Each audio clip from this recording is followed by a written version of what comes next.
Satu hari lagi puncak ibadah haji akan dilakukan para jemaah di Arafah, Musdalifah, dan Mina, Arab Saudi. Seperti apa kesiapan para calon haji dan penyelenggara? Kita sudah terhubung dengan senior produser CNN Indonesia Ari Fauzi yang saat ini sudah berada di Mekah, Arab Saudi. Selamat siang waktu Indonesia, Ari. Bagaimana kesiapan para jemaah di sana jelang satu hari puncak ibadah haji? Indonesia Barat, selamat pagi waktu Arab Saudi. Ya, Peggy, hari ini adalah tanggal 4 Juli yang bertepatan dengan 8 Julhijjah, berarti H-1 menuju puncak haji yang berada di Arafah. Untuk hari ini sendiri, tim WAS DPR akan melepas beberapa kloter atau beberapa sektor menuju ke Arafah. Sebelum berbicara tentang hari ini, saya akan berbicara tentang kemarin, di mana kemarin hingga malam hari kartu nusuk yang masih belum diterbitkan ternyata itu masih menjadi problema, dan ternyata kepala sektor di Dr. Mekah itu sedang berkumpul untuk mengambil kartu-kartu nusuk yang baru terbit dan kemungkinan akan disebarkan untuk dipakai jemaah haji untuk menuju ke Arafah. Sementara itu tim WAS sendiri itu membagi beberapa grup untuk melakukan peninjauan terhadap sektor-sektor untuk mengetahui apa saja yang dikeluhkan oleh jemaah. Dari saat jemaah tersebut menuju ke Makkah, masalah seperti koper yang tertinggal, koper yang mungkin berada di hotel yang lain, lalu kartu nusuk yang belum keluar, dan terpisahnya anggota keluarga masih saja terjadi. Tim WAS berharap kejadian tersebut tidak terjadi pada gelombang kedua yang nantinya akan terjadi di Madinah setelah puncak haji digelar.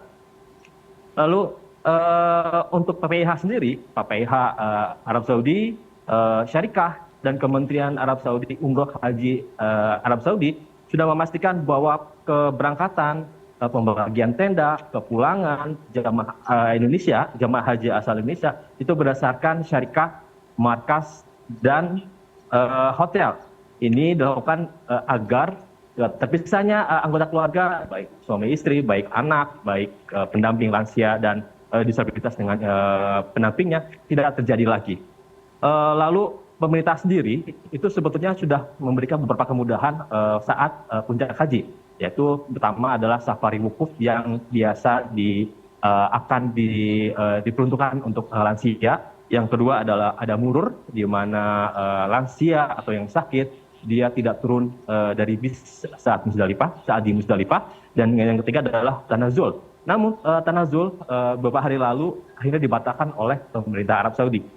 Mengapa? Karena dianggap tanazul bisa membuat keamanan mungkin tidak akan menjadi masalah untuk keamanan.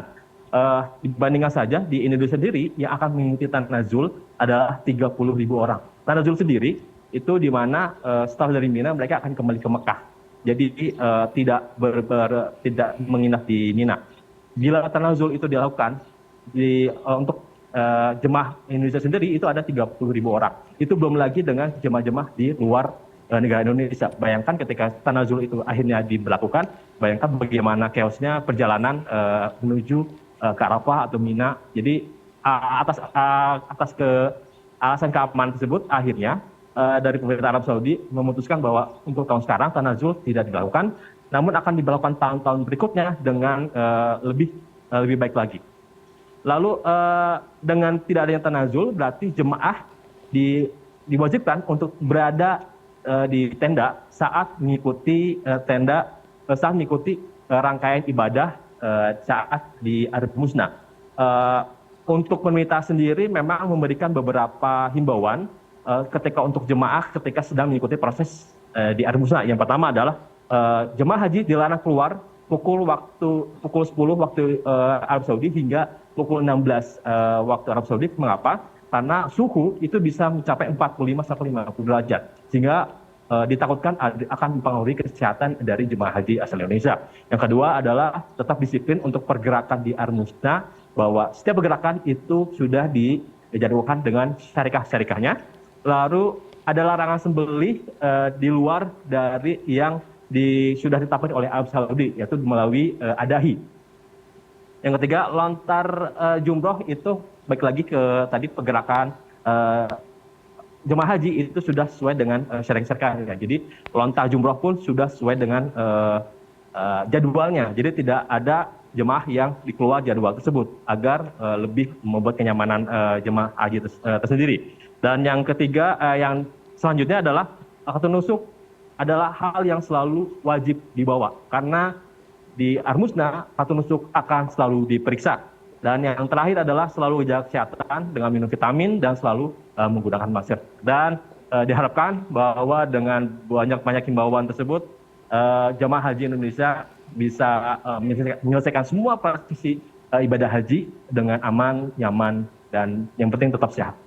Maggie. Baik, kami akan terus memantau perkembangan jelang puncak ibadah haji 2025. Terima kasih Arif Fauzi atas laporan Anda. Selamat bertugas.